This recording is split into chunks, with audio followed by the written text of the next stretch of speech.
عصر کی نماز کے فوراً بعد ذرا ٹھہریے، اگر آپ کو بتایا جائے کہ قرآن مجید کی ایک ایسی سردار آیت ہے کہ جو شخص اسے صرف 21 بار پڑھ لے تو اس کے لیے رزق کے دروازے ایسے کھلتے ہیں کہ وہ خود حیران رہ جاتا ہے، تو کیا آپ یقین کریں گے؟ یہ کوئی عام بات نہیں، یہ وہی سردار آیت ہے جسے پڑھنے والا بھی سردار بنا دیا جاتا ہے، اور اس کی برکت یہ ہے کہ بندہ بیٹھے بٹھائے مالدار ہونے لگتا ہے، ایسے مقام سے رزق آتا ہے جہاں اس کا گمان بھی نہیں ہوتا، جہاں تک اس کی سوچ بھی نہیں پہنچتی۔ کئی لوگ اس عمل کو کر چکے، کئی لوگوں کے حالات بدلے، کئی زندگیاں پلٹ گئیں، ایسے لوگ جو ساری زندگی کوشش کر کے تھک چکے تھے، ہر دروازہ کھٹکھٹا کر مایوس ہو گئے تھے، انہوں نے جب عصر کی نماز کے بعد اس آیت کی تلاوت شروع کی تو اللہ نے ان کے لیے ایسے راستے کھول دیے کہ آج وہی لوگ جو کبھی تنگ دستی میں تھے آج دوسروں میں رزق تقسیم کر رہے ہیں۔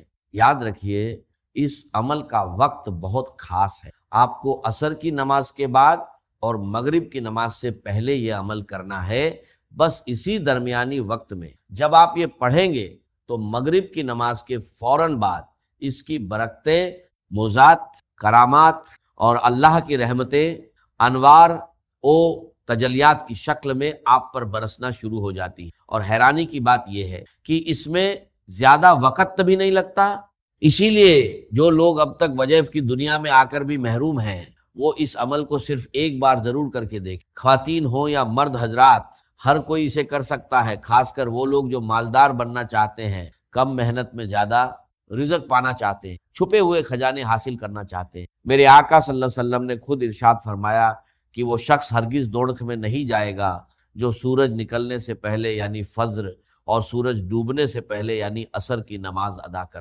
دیکھیے عصر کے وقت کی کتنی اہمیت ہے کہ حدیث مبارکہ میں بھی اس کا ذکر ہے اور قرآن میں بھی اس کی تاکید کی گئی ہے۔ عصر اور مغرب کے درمیان کا یہ وقت بہت ہی خاص وقت ہے اور اسی وقت کا یہ خاص عمل ہے، آپ اسے کسی بھی دن کر سکتے ہیں، اس میں دنوں کی کوئی پابندی نہیں، بس وقت کا خیال رکھنا ہے، نہ اسے فجر کے بعد کرنا ہے نہ جوہر کے بعد، بلکہ صرف عصر اور مغرب کے درمیان۔ اس عمل کی برکت یہ ہے کہ بے اولاد بھی اسے کر سکتے ہیں، اور خاص طور پر مقروض لوگ اگر اسے کرے تو مغرب تک انشاءاللہ رزق کا انتظام ہو جاتا ہے، قرض سے نجات کے راستے کھل جاتے ہیں۔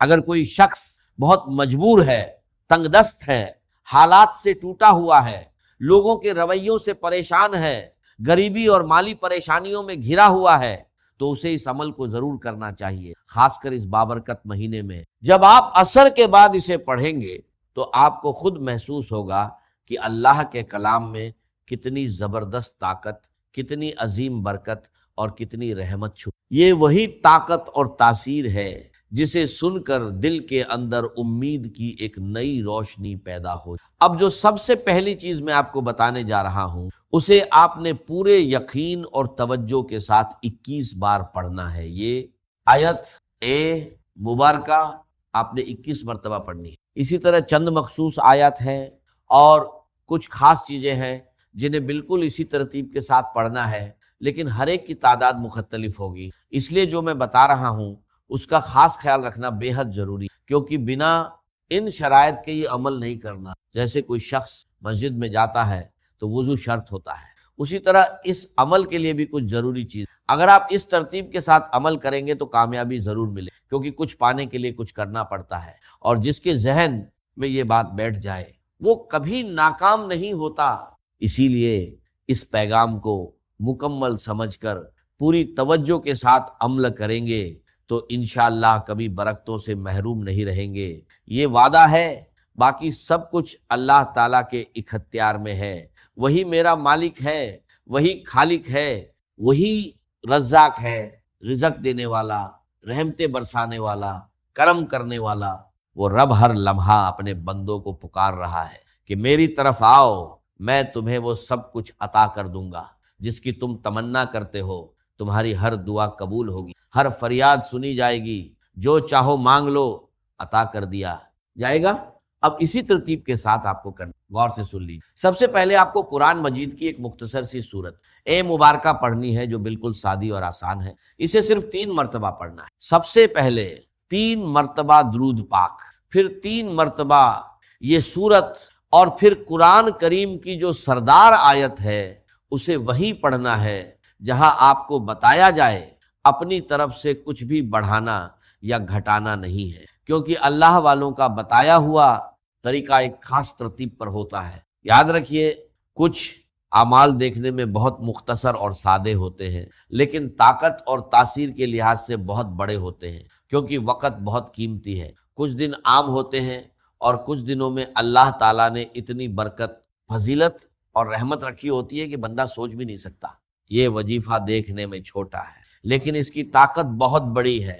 بندے کی بیٹھے بٹھائے حاجتیں پوری ہونے لگتی ہیں، مالداری، امیری، غریبی، تنگ دستی، تمام مسائل حل ہونے لگتے ہیں۔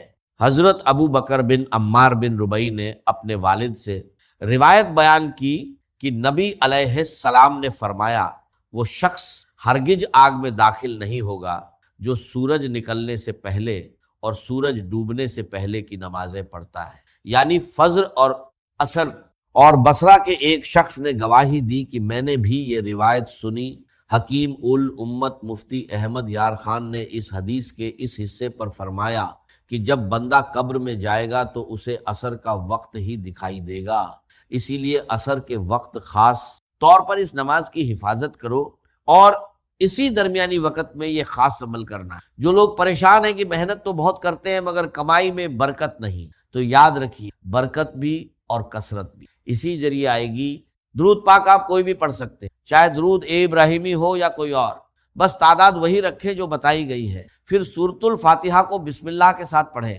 میں خود اسے 40 بار پڑھتا ہوں لیکن آپ کو صرف اتنی ہی تعداد پڑھنی ہے جو آپ کو۔ بسم اللہ الرحمن الرحیم، الحمد للہ رب العالمین، آمین۔ اور آمین کے 4 حروف کے بدلے اللہ تعالیٰ اس بندے کے لیے 4 فرشتے مقرر کر دیتا ہے جو لگاتار دعا۔ سوچیے جس کے لیے فرشتے دعا کریں وہ کیسے ناکام ہو سکتا ہے۔ اور نبی صلی اللہ علیہ وسلم نے فرمایا جس کی عصر کی نماز چھوٹ گئی گویا اس کا گھر اور مال لٹ گیا۔ اسی لیے آج کے بعد عصر کی نماز کو کجا نہ ہونے دیں، صرف ایک دن یہ عمل کر کے دیکھ لیں، پھر دل خود چاہے گا کہ اسے روز کریں اور روز برکتیں حاصل کریں۔ اصل میں عصر کے بعد رزق زیادہ ملتا ہے کیونکہ اس وقت اللہ کے نوری ملائکہ فرشتے زمین پر اکٹھا ہوتے ہیں، دن والے فرشتے واپس جاتے ہیں اور رات والے آ جاتے ہیں، ان کی آپس میں ملاقات ہوتی ہے اور اسی سے دوتر برات نے وقت اللہ کی رحمتوں کا نزول سب سے زیادہ ہوتا ہے۔ جب بندہ اس وقت رحمت والی آیات پڑھتا ہے تو اس پر رحمتیں موسلا دھار بارش کی طرح برسنے لگتی۔ اسی لیے جو شخص ان نمازوں کی حفاظت کرتا ہے وہ جہنم میں نہیں جائے گا، اور جو انہیں چھوڑ دیتا ہے اس کا سب کچھ برباد ہو جاتا ہے۔ اکثر دیکھا گیا ہے لوگ نماز سے دور رہتے مگر باقی سارے کام کرتے ہیں، پھر بربادیاں شروع ہو جاتی ہیں۔ اسی لیے اگر آپ عصر چھوڑنے والوں میں سے ہیں تو آج ہی طے کر لیں، اللہ کی بارگاہ میں سچی توبہ کریں اور یہ ارادہ کریں کہ اب نمازوں کی پابندی کریں گے، خاص طور پر عصر کی۔ انشاءاللہ کامیابی مقدر بنے گی۔ اب ترتیب سمجھ، سورۃ الفاتحہ کو آمین کے ساتھ 3 بار پڑھیں۔ یہ وہ سورت ہے جو 2 بار نازل ہوئی، جسے سورت احمد کہا جاتا ہے۔ جب یہ نازل ہوئی تو فرشتوں نے عرض کیا کہ یہ خاص آپ کو عطا ہوئی ہے، اور جو چیز خاص ہو اس کی برکت بھی خاص ہو۔ حضرت جریر بن عبداللہ رجشون نے فرماتے ہیں کہ حضور صلی اللہ علیہ وسلم نے 14ویں رات کے چاند کی طرف دیکھ کر فرمایا کہ تم اپنے رب کو اسی طرح دیکھو گے بنا کسی مشقت کے، بشرطے تم فجر اور عصر کی نماز میں کوتاہی نہ کرو تو اللہ کی زیارت نصیب۔ اس کے بعد سورۃ الاخلاص شریف پڑھے۔ بسم اللہ الرحمن الرحیم، قل هو اللہ احد اللہ الصمد لم یلد ولم یولد ولم یکن لہ کفوا احد۔ ہر سورت بسم اللہ کے ساتھ پڑھیں، کیونکہ جب بندہ وظیفہ اس کی شرائط اور صحیح طریقے کے مطابق پڑھتا ہے تبھی کامیاب ہوتا ہے۔ سورۃ الفاتحہ اور سورۃ الاخلاص پڑھنے سے اللہ ایک پورے قرآن پڑھنے کا ثواب عطا کرتا ہے۔ 300 سپتہ پڑھنے سے اللہ شہیدوں کے برابر ثواب لکھا جاتا ہے، رزق میں اضافہ ہوتا ہے، تمام معاملات حل ہوتے ہیں، پریشانیاں دور ہوتی ہیں۔ یہ مہینہ بھی بڑا خاص ہے۔ محرم اور رجب عزت والے مہینے ہیں۔ جو بندہ اس عمل کو کرتا ہے اس کی عزت، رزق اور دولت میں اضافہ ہوتا ہے۔ مسائل حل ہوتے ہیں، دعائیں قبول ہونے لگتی ہیں۔ اللہ اپنے بندے کو اتنا عطا کرتا ہے کہ اسے ہر سال حج کی توفیق ملتی، اتنا دیتا ہے کہ وہ بار بار حج کر سکے، کیونکہ اللہ کے خزانے وسیع ہیں، بندے کا گمان وہاں تک نہیں پہنچ۔ اس کے بعد سورۃ الکوثر پڑھے، اس سے اللہ تعالیٰ سارے گناہ معاف فرما دیتا ہے، چاہے وہ سمندر کی جھاگ کے برابر ہی کیوں نہ ہو۔ یہ سورت دشمنوں کے خلاف ڈھال ہے، شفاعت کا ذریعہ ہے، جنت کے مقام کا سبب ہے، دین کی غلبہ، فتوحات، سب کچھ اس میں شامل ہے۔ اسے 4 بار پڑھیں، چاروں سمتوں کے لیے ایک ایک بار، اور پھر آتی ہے قرآن کی سردار آیت آیت الکرسی، اس کے ذریعے اور روز حفاظت ہوتی ہے۔ اگر اسے پڑھ کر گھر سے نکلے تو پورا راستہ محفوظ رہتا ہے، ہر طرح کے دشمن، نقصان، شیطانی شر سے بچاؤ ہوتا ہے، اور گھر بھی ہر مصیبت سے محفوظ۔ یہ آیت جنت میں داخلے کا سبب بنی۔